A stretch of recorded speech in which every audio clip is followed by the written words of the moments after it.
मिथिलेश, हम जब चर्चा करें भारत पाकिस्तान के इस मुकाबले की तो एक तरफा ये मुकाबला फैंस भी ये बात बता रहे हैं, लेकिन मुझे लगता है कि मैच की वो हाइलाइट्स का जिक्र यहाँ पर होना चाहिए। आपने भी जाहिर है मैच देखा होगा, कब कब आपको लगा कि ये ट्विस्ट एंड टर्न यहाँ पर आया है? टर्निंग पॉइंट्स, मैच के टर्निंग पॉइंट्स बताता हूँ वंदना। पहला टर्निंग पॉइंट पाकिस्तान के फेवर में रहा जब अभिषेक शर्मा 0 रन पर आउट हो गए 4 गेंद खेलकर। ये सबसे बड़ा झटका था टीम इंडिया के लिए। मैं फिर से कह रहा हूं, अभिषेक शर्मा को थोड़ा सा मेहनत करने की जरूरत है, थोड़ा सा इस पर ध्यान देने की जरूरत है। जैसे उनके गुरु खेलते थे, युवराज सिंह आते थे, टिक कर खेलते थे और उसके बाद बड़े हिट्स करते थे। तो ये अभिषेक शर्मा को थोड़ा सा अपनी बैटिंग ऑर्डर में, अपने बल्लेबाजी ऑर्डर में थोड़ा सा ये सुधार करने होंगे। शुरुआत में आए, थोड़ा सा ठहर कर खेलें और उसके बाद बड़े हिट्स लगाएं। ये अभिषेक शर्मा के लिए, ये शायद कोच गौतम गंभीर के दिमाग में भी होगा कि अभिषेक शर्मा को अब क्या एड्रेस करना है उनको। इसके अलावा बाबर आजम का विकेट भारत के लिए सबसे बड़ा टर्निंग पॉइंट। जो बाबर आजम खुद को प्रीमियम बैट्समैन मानते हैं पाकिस्तान की टीम के, उनका विकेट लेना भारतीय टीम के लिए सबसे बड़ा टर्निंग पॉइंट रहा था। इसके अलावा गेंदबाजी भारत की टर्निंग पॉइंट की अगर बात करते हैं, गेंदबाजी हार्दिक पांड्या, जसप्रीत बुमराह ये आए और इन्होंने पूरे स्पेल को इस तरीके से किया, पाकिस्तान के बल्लेबाज एक भी उन पर हावी नहीं हो पाया, एक भी पाकिस्तानी बल्लेबाज। तो कुल मिलाकर ये मैच के बड़े पॉइंट्स रहे हैं।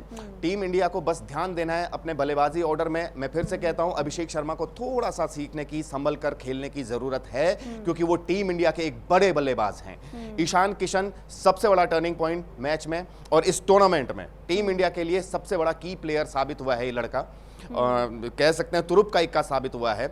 और अगर ईशान किशन इसी तरह की परफॉर्मेंस रखते हैं आगे भी, तो टीम इंडिया के लिए वर्ल्ड कप जीतना कोई बहुत बड़ा मुश्किल काम नहीं है। बस अभिषेक शर्मा को उनको थोड़ा सा साथ देना होगा, गियर अप करना होगा अपनी बल्लेबाजी को। और इस बल्लेबाजी ऑर्डर में बाकी आप पूरा लोअर ऑर्डर तक देखें, अक्षर पटेल तक हमारे पास बल्लेबाज हैं जो टीम इंडिया को संभाल सकते हैं।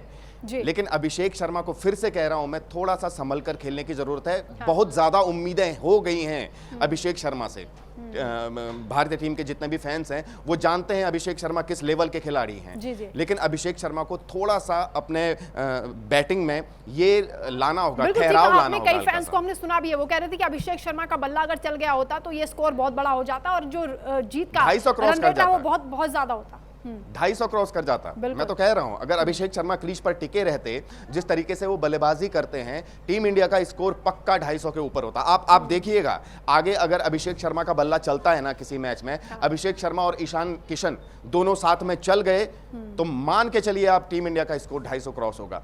अभिषेक शर्मा गए, ईशान किशन ने अच्छे से पारी को संभाला, बढ़िया इनिंग खेली, संभल कर खेले, 3 छक्के भी लगाए उन्होंने। मतलब जब मौका मिला उनको तो उन्होंने बड़े हिट्स लगाए।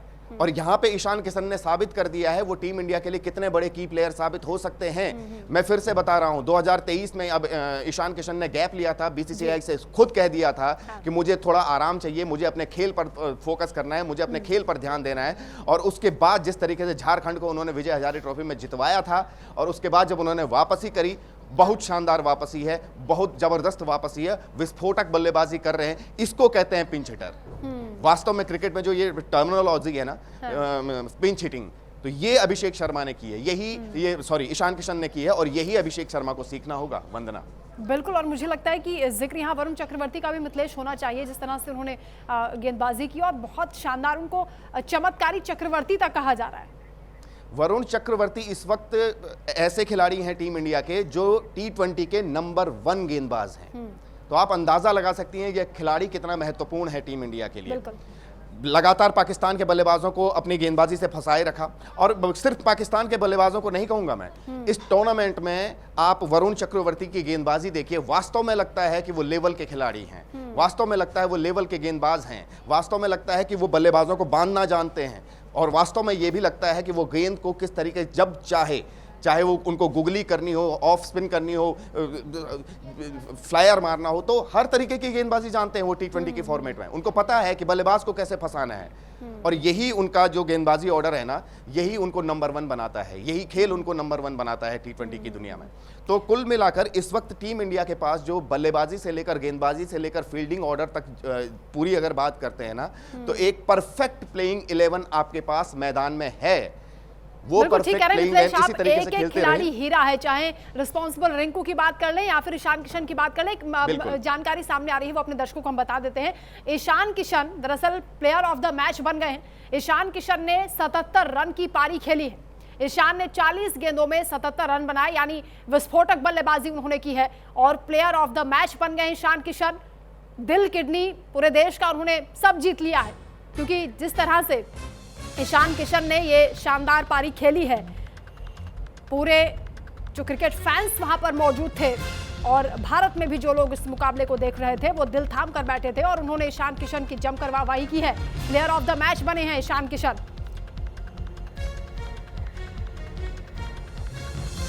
गोपाल जसपारा जी इस वक्त हमारे साथ जुड़ रहे हैं, खेल पत्रकार हैं, आपका स्वागत है। गोपाल जी, कैसा लगा ये मैच आपको? ये मैच वही जो हमने काफी टाइम बाद किया साथ में, हम लोग जिस तरह से खेले, हम लोग ऑलरेडी प्रिपेयर्ड है। हमारा टारगेट वर्ल्ड कप उठाना है। ये जो भी हुआ है जो 15 दिन में, वो लोग ने शायद उस पर ज़्यादा फोकस किया, कौन खेलेगा नहीं खेलेगा आएगा, पर हमने अपनी गेम बहुत ही अच्छी तरह से एग्जीक्यूट करी। टॉस भी हार गए तो भी प्रॉब्लम नहीं था, विकेट टेक की थी जो बोल रहे थे वो भी सही बात है, बॉल स्लो घूम रहा था, अच्छा उसको बेनिफिट था। बट जो लोग ने टेक्निकल जो प्रॉब्लम था कि जब आपने पहली ओवर में एक विकेट ले लिया है तो आपको फास्ट बॉलर को नहीं लगाना चाहिए था, दूसरा ऑफ स्पिनर आपके पास था, मतलब कि तीन ऑफ स्पिनर लेके पाकिस्तान पूरे लेफ्ट आर्म, हमारे जो लेफ्ट हैंडेड बैट्समैन है उसको उतना यूज ही नहीं किया। और मैं दाद दूंगा सूर्य कुमार यादव और तिलक वर्मा की। ईशान किशन जब खेल गया तभी पता चल गया था ये मैच इंडिया का हो गया, क्योंकि वो विकेट पे रन बनाना उतना आसान नहीं था जितना आप सोच रहे थे। और जब जिस तरह से कैप्टन और तिलक ने जो बीच में बैटिंग किया है वो बहुत ही मैच्योर इनिंग था। तो ये दो जो लोग हैं वो अपनी टीम को बराबर बैलेंस देते हैं, जब जरूरत है तो उसको एग्जीक्यूट कर लेते हैं।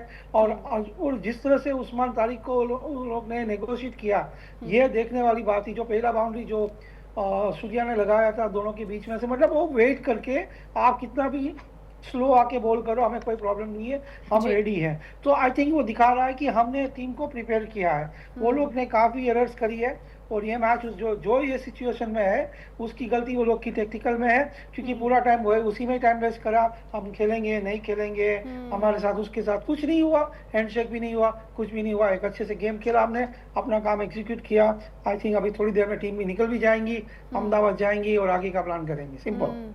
अच्छा गोपाल जी, क्योंकि भले ही टॉस पाकिस्तान ने जीता लेकिन दिल भारत ने जीता, मैच भारत ने जीता, और अब पाकिस्तान के लिए क्या ऐसा लगता है आपको कि टॉस जीतकर जो उन्होंने फैसला लिया था पहले गेंदबाजी करने का, वो उनके लिए गलत साबित हुआ?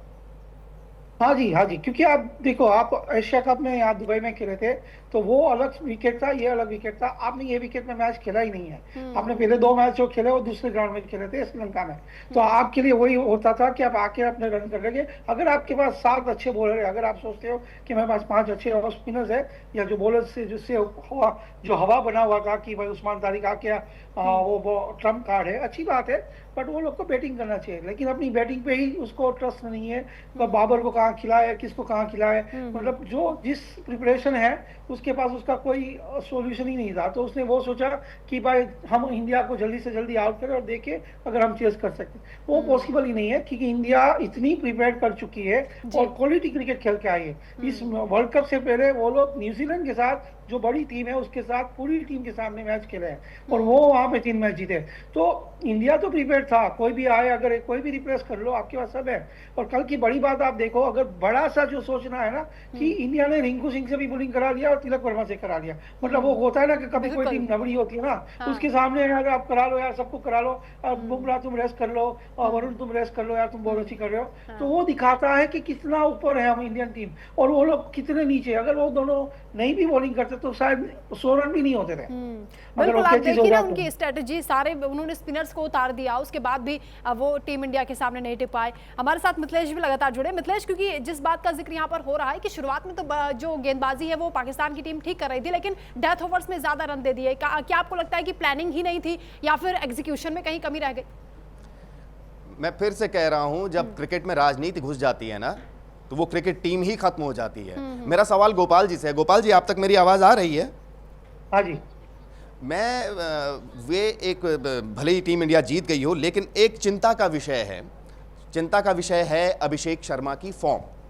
वो आते हैं, और सीधा बड़े शॉट खेलने के चक्कर में जुट जाते हैं। वहीं अगर आप ईशान किशन को देख के आते हैं, ठहराव लाते हैं, संभल कर खेलते हैं और फिर बड़े शॉट लगाते हैं, बड़े हिट्स लगाते हैं। तो अभिषेक शर्मा की फॉर्म के लिए क्या कहना है आपका? क्या वो अपने गुरु युवराज सिंह की उसी खेल के तौर पर अपना खेल खेलेंगे जैसे युवराज सिंह आते थे, संभल कर खेलते थे और उसके बाद बड़े हिट्स लगाते हैं? क्या अभिषेक शर्मा को ये जरूरत है?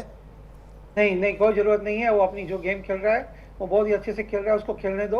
वो होता है गेम में, आप आउट भी होते हैं। अगर आप देखो उसके आउट होने के बाद नेक्स्ट बॉल पे ही छक्का मारा था वरुण चक्रवर्ती, अपना सॉरी ईशान किशन ने, जो फास्ट बॉलर को मारा था। तो ये गेम है, होता है। 2 बार आप आउट हो गए हो। अगर आप देखा जाए तो वही मैं कह रहा हूं कि अभिषेक शर्मा 2 बार ऐसा कर चुके हैं। खुल के खेलो, खुल के खेलने दो। आपके पास 8 बैट्समैन है, आपको 20 ओवर ही खेलना है, 50 ओवर का मैच नहीं है। आप कभी भी गेम में वापसी कर सकते हो। आपके पास 2 अच्छे प्लेयर है जो बीच में संभाल लेते हैं, सूर्या कुमार यादव और तिलक वर्मा। तो आई थिंक वो अपनी गेम खेलने दो। अपनी ब्रांड की क्रिकेट में, हम उसी ब्रांड की क्रिकेट से ही तो जाने जाते हैं ना। डर किसका बात का है? अभिषेक का, कि वो बहुत मारता है। तो अगर हम उसको बोलेंगे नहीं तुम ठहर के खेलो, क्यों खेलो यार, 6 ओवर है, पकड़ लो। अगर वही 6 ओवर खेल लेता, 80-90 कर लेता, बात अच्छी हो जाती। लेकिन दोनों ने अच्छे खेला, आउट होने के बावजूद भी हमने 6 ओवर में 60 कर लिया, 60 रन बना लिए। तो तब तो मैच बन ही गया था वहीं पे। गोपाल जी, मिथिलेश मुझे लगता है इसलिए कह रहे हैं क्योंकि हमने क्रिकेट फैंस को भी देखा है जो कह रहे हैं कि अभिषेक का बल्ला काश चल गया होता तो मजा आ जाता।